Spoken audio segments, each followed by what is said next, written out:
Барлықтарыңызға сәлем, менің каналыма қош келдіңіздер. Бүгін біз осындай өте нәзік павлова десертін дайындаймыз. Барлық ингредиенттерді дайындап қойдым. Ол үшін бізге жұмыртқаның ағы, қант, уксус және де кукурузды крахмал қажет болады.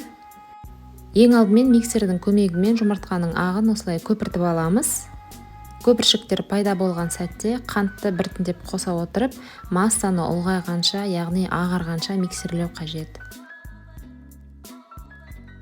Қолдың миксермен сізде шамамен 7-8, одан да көп уақыт кетуі мүмкін.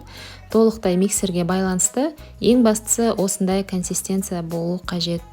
Өзінің формасын ұстайды, әрі өте әппақ болады. Келесі кезекте сірке суын қосамыз, жақсылап араластырамыз. Және де кукурузды крахмалды қосып, толықтай араластырып шығамыз.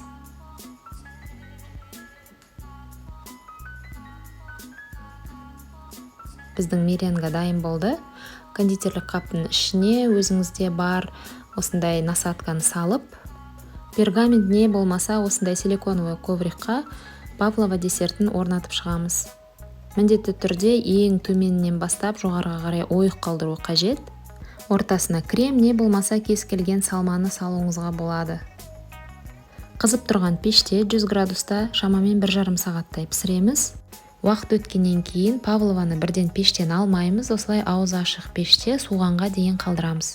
Крем дайындаймыз, ол үшін суық кілегейге қант ұнтағын немесе қантты қосып, жақсылап миксерлейміз. Кремді тек қана кілегейден ғана дайындауға болады, өте дәмді шығады. Мен творожный сырды қосып, крем-чиз дайындадым. Творожный сырды қосып, бір қалыпты әрі формасын ұстайтын крем болғанға дейін миксерлейміз. Міндетті түрде ыдыстың жиегінен кремді жиып алып, тағы да миксерлейміз. Дайын болған кремді осылай лопатканың көмегімен араластырып алған дұрыс. Біздің десерт толығымен суыды. Дайын болған павлова пергамент қағазына не болмаса осындай силиконовый ковриктан оңай алынуы қажет. Креммен безендіреміз. Мендегі насадка открытая звезда. Кез келген насадкамен безендіруге болады. Және де павлованы жидектермен безендірген өте әдемі көрінеді. Мен құлпынай және де мята жапырақтарымен толықтай безендіріп шықтым. Павлова десерті дайын, өте нәзік әрі ауызда еритін десерттердің бірі деп те айтуға болады.